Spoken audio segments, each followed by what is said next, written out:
नमस्कार जय जगन्नाथ दर्शक बंधु 24 जून रे खुशी खबर पाइबे यही चारोटी राशि बदलिव भाग्य।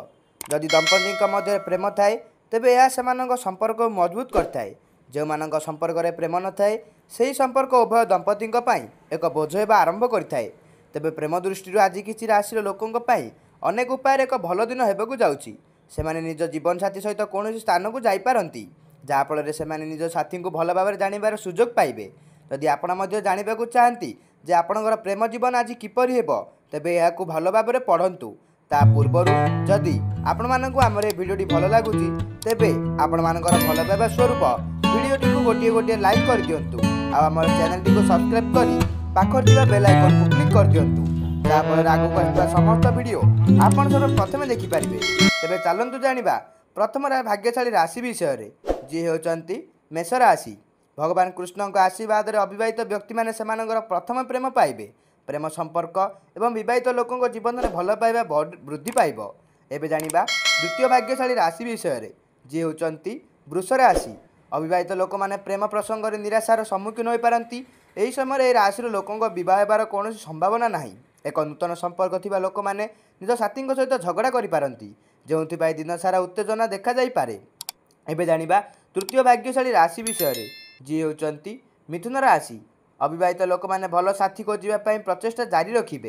विवाहित लोकों रोमांटिक जीवन में समस्या उपजी पारे।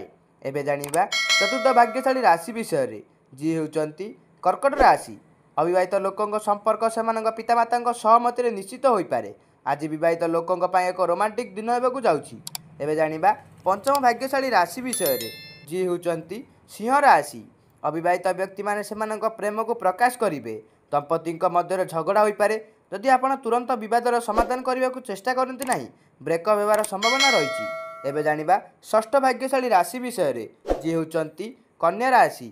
अविवाहित लोक मैंने प्रेम दृष्टि किसी भल खबर पाइपारती।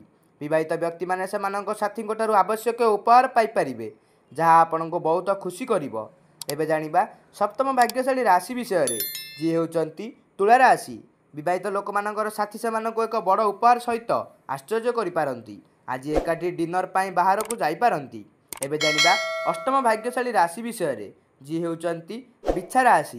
विवाहित लोकों प्रेम जीवन में चली समस्यार समाधान हेबो जहाँ से मानसिक शांति देव।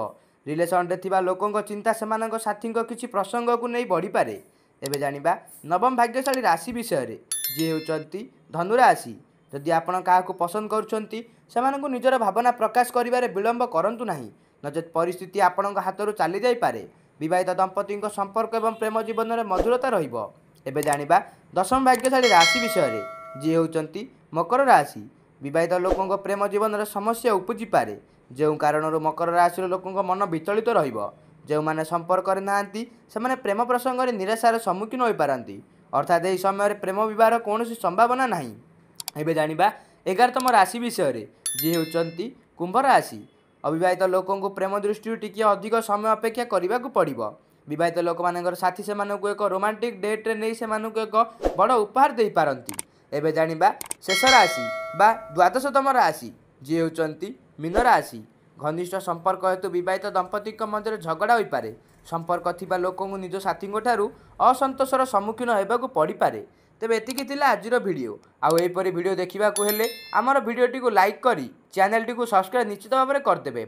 आ पाखर थिबा बेल आइकन को क्लिक कर दिंतु जहाँफल आगक आसुवा समस्त वीडियो आपण सर प्रथमे देखिपारे। आउ हाँ आपण केउं जिल्लार आमर वीडियो देखुचंती आमको कमेंट माध्यम जणाई दिंतु। धन्यवाद। जय जगन्नाथ।